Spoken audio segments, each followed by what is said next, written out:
Para que vean efectivamente cómo se está viviendo toda esta pasión del Mundial de Brasil 2014. Impresionante este pequeño realmente. Y ojo para los padres, que como siempre se dijo, los chicos imitan absolutamente todo. Y hablando de los pequeños, hoy ponemos en destaque esta situación que debería congregarnos a todos, prestar mayor atención a las cifras macabras de las estadísticas nacionales e internacionales que hablan acerca de la mortalidad materno-infantil y particularmente el de los más pequeños. Según las cifras oficiales, realmente es alarmante cómo mueren por escasos servicios sanitarios y también por la mala costumbre de la población de no recurrir a los puestos de salud cuando corresponde.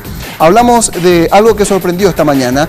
Las jugueterías amanecieron de luto como parte de una campaña de concienciación del Ministerio de Salud Pública para instar a la ciudadanía a moverse al respecto. Realmente algo llamativo ocurrió en la mañana de hoy en el centro de Asunción. Algunas jugueterías de la capital amanecieron cerradas y con los juguetes vestidos de negro y de luto. Podemos apreciar, por ejemplo, los famosos Playmobil o Hulk también y el Capitán América, todos ellos vestidos de luto. Y bajo la insignia, un bebé te cambia la vida, su muerte también. Sumate a la movilización nacional, 0 muertes evitables. Esto es básicamente con el objetivo de concienciar a la ciudadanía de que todos los días 3 niños mueren por causas totalmente evitables, principalmente niños menores de 28 días de edad, como así también madres que fallecen. Cada 3 días por lo menos una madre fallece, debido también a complicaciones en el embarazo. El Ministerio de Salud Pública y Bienestar Social inició una campaña al respecto, pero vamos a escuchar lo que mencionaba justamente el Ministro de Salud Pública y Bienestar Social, Antonio Barrios. Generalmente se habla de 3 demoras para que existan este tipo de problemas. Uno, la demora en la embarazada de reconocer los síntomas.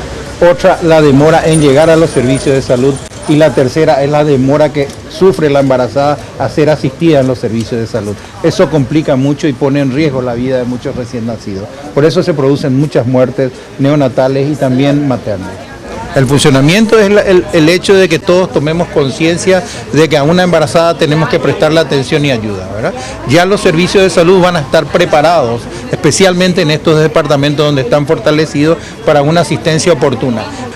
Porque primero trabajamos en el aseguramiento del presupuesto para la provisión oportuna de medicamentos, la contratación de personales médicos en las cabeceras departamentales de estos 5 departamentos que figuran como el plan piloto, que son los departamentos donde la tasa de mortalidad neonatal es mayor, que son de Alto Paraná, Canendiyú, Caaguazú, Guairá. La campaña con el objetivo de evitar más muertes en madres y niños menores de 28 años se iniciará este jueves en el Parque Litoral del Palacio de López y se extenderá por al menos 5 años. El objetivo es reducir en al menos un 20% estas muertes evitables. Bueno, así que ya saben, a sumarse a esta campaña 0 muertes evitables promovida por el Ministerio de Salud Pública y Bienestar Social.